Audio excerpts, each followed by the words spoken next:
Movie की शुरुआत में एक बंदा खुद से कह रहा था कि हम रोज़ाना काम के लिए जाते हैं, फिर घर वापस आते हैं, लेकिन हम कौन हैं और क्या है और मैं कौन हूँ। मेरे पास एक खूबसूरत बीवी है, बच्चे हैं, मैं काम करता हूँ, लेकिन अगर ये सब नहीं होता तो क्या होता। और बताता है कि अगर हकीकत सामने आई तो सब कुछ बदल जाएगा। और फिर कुछ स्पेसशिप्स आकर उस बिल्डिंग को डिस्ट्रॉय करता है और हर उस शख्स को मारता है जिसको ये जानता था। लेकिन उसकी आंख खुल जाती है और उसकी बीवी उससे कहती है कि फिर से डरावना ख्वाब देखा। और उसकी बीवी उसे इन विजन्स की वजह से बहुत परेशान थी और उसकी बेटी हैना भी उससे बातें नहीं करती थी। फिर ये बिल्कुल वैसा ही काम के लिए जा रहा था जैसा वो ख्वाब में देखता था। फिर काम पर लग जाता है और एक जनरेटर स्टार्ट कर रहा था, लेकिन अचानक उसके हाथ कांपने लगते हैं और फिर देखते हैं उसके हाथों पर खून है और वो किसी को मार रहा था। तब वो जनरेटर स्पार्किंग करता है जिस पर पीटर के बॉस उसको डांटता है। फिर से वो देखता है कि वो एक बिल्डिंग में है और उसको कोई मार रहा है और ये उनसे भाग रहा है और बीवी और बच्चों के पास जाता है। और फिर फैक्ट्री से बाहर निकलता है तो आसमान की तरफ देखता है तो वो रियल में 3 स्पेसशिप्स को देखता है जो ऐसा लग रहा था वो वहाँ पर नजर रख रहे हैं, लेकिन उनकी बात कोई नहीं सुनता था और उसको सब पागल समझते थे। फिर ये उन स्पेसशिप्स को करीब से देखने के लिए एक टेलीस्कोप खरीदता है। घर जब लेट जाता है तो इससे बीवी उस पर बहुत ज़्यादा गुस्सा होती है और उनसे कहती है कि मुझे तुम्हारी बहुत फिक्र हो रही थी, तुम एक साइकेट्रिक के पास क्यों नहीं जाते, और हम इन सब से तंग आ गए हैं। और अब उनकी ये नाइटमेयर्स बहुत ज़्यादा हो गए थे, वो सही से सो भी नहीं पा रहा था और वो साइकेट्रिक के पास जाने लगता है। वहाँ जाकर ये और बंदे से मिलता है और वो उसको बताता है कि ये सपने मुझे भी आते हैं और भी बहुत सारे लोग हैं जो ये सपने देख रहे होंगे और ये साइकेट्रिक इनको सिर्फ मिटा देंगे, जिसके बाद तुम कभी अपनी पहचान नहीं जान पाओगे। और वो घर वापस आता है और एलिस से कहता है कि मैं वहाँ गया था, लेकिन ये सपने सिर्फ अकेला मैं नहीं देख रहा, और भी कोई है जो मेरे जैसे है। और वो मुंह बनाकर कहती है कि प्लीज़ कल यहाँ पार्टी हो रही है और बहुत सारे मेहमान आएंगे, तो ये ड्रामा उनके सामने शुरू मत करना। वहाँ हम एलिस के दोस्तों को देखते हैं।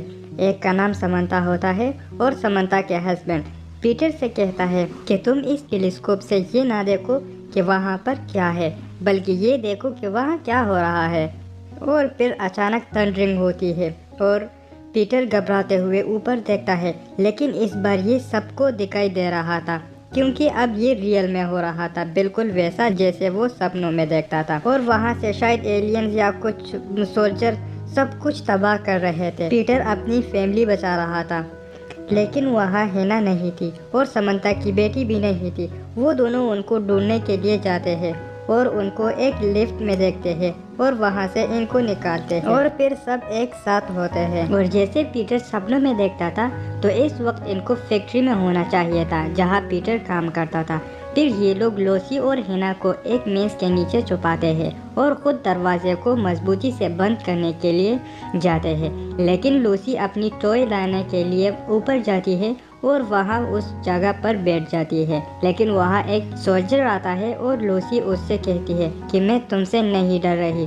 फिर पीटर और एलिस आकर उसको इमोबिलाइज करता है और उसका हथियार उठाता है और ऊपर जाने लगते हैं। और वहाँ ये लोग रे और समंता से भी मिलते हैं और वहाँ से ये लोग तबाही को देख रहे थे कि सब कुछ तबाह हो रहा है। फिर पीटर कहता है कि यहाँ से फैक्ट्री दूर नहीं है, लेकिन वहाँ जाने के लिए हमें यहाँ से नीचे जाना होगा। और वो एक लिफ्ट से जाते हैं और वो भी टूट जाता है और ये लोग बिल्डिंग के अंदर दोबारा जाते हैं। और पीटर उस सोल्जर के गन को रिपेयर करता है क्योंकि वो गन सिर्फ उस सोल्जर के हाथों में काम करता था, यानी फायर करता था। और जब वो रिपेयर करता है तो पीटर उससे 2 और सोल्जर्स को मारता है और बाहर निकलते हैं। बाहर और भी काफ़ी सोल्जर्स थे, लेकिन उन पर कुछ लोग हमला करते हैं, लेकिन फिर उनको भी मार दिया जाता है।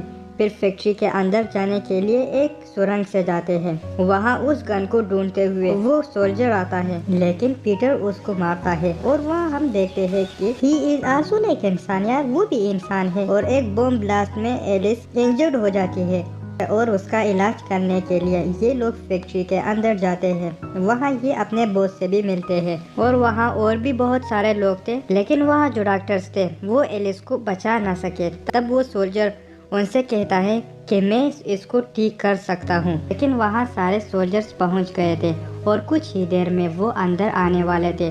तो पीटर के बॉस पीटर से कहते हैं कि मैं लूसी और हिना को अपने साथ ले जाऊंगा, वहाँ ट्रेन में हम आप लोगों का इंतजार करेंगे। फिर सोल्जर माइल उसके अंदर देखता है कि वो तो सिंथेटिक है। सोल्जर पीटर से कहता है कि इसको हाई वोल्टेज की ज़रूरत है, जिस पर पीटर अपना चेस्ट काटता है और हम देखते हैं कि वो भी सिंथेटिक है। फिर माइल्स एक केबल के जरिए दोनों को कनेक्ट करता है और यहाँ हमें उन विजन्स का पता चलता है। वो हम समझ रहे थे कि ये सब फ्यूचर में होगा, लेकिन ऐसा नहीं था। वो सब कुछ पास्ट में हो चुका था। इंसानों ने सिंथेटिक्स पर हमला किया था और बहुत सारे सिंथेटिक्स को मार दिया गया था और काफ़ी सिंथेटिक वहाँ से भागे थे।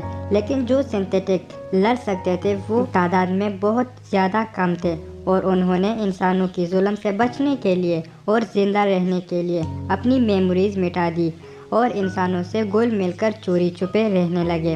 और फिर सोल्जर माइल बताता है कि 50 सालों से इंसान मार्स पर रह रहे हैं और उनको यही सिखाया जाता है कि सिंथेटिक्स मॉन्स्टर्स है और तुम लोगों से डराते थे। फिर एलिस को होश आता है और वो बहुत डरी हुई थी क्योंकि उन्होंने भी पास देख लिया था। और फिर वो सब वहाँ से जाते हैं और यहाँ सोल्जर्स आकर सारे सिंथेटिक्स को मारते हैं और इनके पीछे आते हैं। जब ये लोग रेलवे स्टेशन पहुँचते हैं तो लूसी और हिना वहाँ बैठी हुई थी और रो रही थी। तब उनके पीछे वो सोल्जर्स भी आते हैं, लेकिन ठीक वक्त पर वहाँ पीटर के बॉस आते हैं और उनको बचाकर ट्रेन के अंदर ले जाते हैं और वहाँ से वो लोग इंसानों से दूर एक नई दुनिया बसाते हैं। लेकिन पीटर अपनी यादें नहीं बनाना चाहता था क्योंकि वो आइंदा इंसानों से लड़ने के लिए अपनी फ़ौज तैयार कर रहा था। और इस तरह से इस मूवी की एंडिंग होती है और एंडिंग से पता चलता है कि इस मूवी के और भी पार्ट्स आने वाले हैं। तो गाइज़ वीडियो कैसी लगी? अगर वीडियो अच्छी लगी है तो यार वीडियो को लाइक कर दो और अगर चैनल पे नए हो तो चैनल को सब्सक्राइब कर दो। देखने के लिए बहुत बहुत शुक्रिया। चलिए मिलते हैं नेक्स्ट वीडियो में, तब तक के लिए गुड बाय।